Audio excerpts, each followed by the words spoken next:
make up every part of our lives. Some are helpful, others are not. Brushing your teeth and doing basic math are extremely helpful habits. However, smoking and negative thoughts, not so much. Habits are fundamental to our lives. So how do we create good habits and break bad ones? But first, we need to know what habits do for us, both in our lives and in our minds. Good habits can change lives. One such good habits can turn troubled kids into Olympic athletes. One such kid was called by the name of Michael Phelps. Phelps had emotional issues. His parents were going through a divorce and he couldn't handle stress very well. But his coach, Bob Bowman, his swimming coach, Bob Bowman, saw that he had the physique to be an Olympic swimmer. So he focused on habits. Often that had nothing to do with swimming. Two such were that he had his mom read a stress-relieving book to him every night, and he also told Phelps to put in the video, meaning when you get up in the morning and when you go to bed at night, imagine the perfect race, down to the minutest detail. So, what happens in the brain when we create these new habits? As we all know, habits are created by doing something over and over and over again. The University College London study found that the average habit took about 2 months to solidify. However, the actual range of the habits ended up being from about half a month to 8 months. However, once a habit is learned, the brain doesn't have to work as hard. This first graph from an author from Seeking Wisdom shows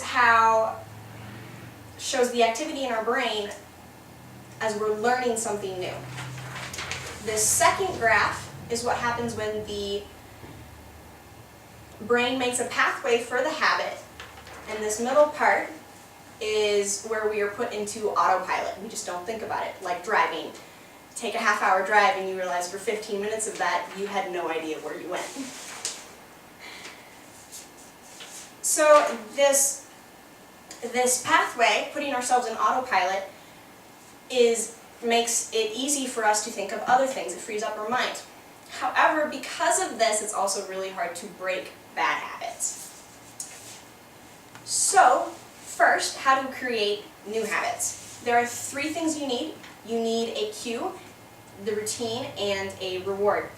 Your cue can be anything from a hand clap to something in your environment, like if you go and get caribou every morning on your way to work, you drive past caribou every morning. That's your cue. The routine is the habit or action that you do, and the reward is a good job for doing whatever it is that you did for your routine. And the reward, like the cue, can be anything. For example, it could be the caffeine high that you get from your coffee after drinking it.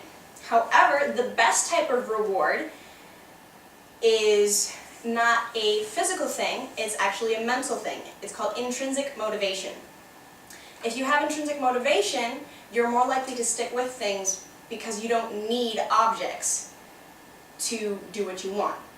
There might not be a caribou where you live. So we talked about creating new habits, so how do we get rid of bad habits?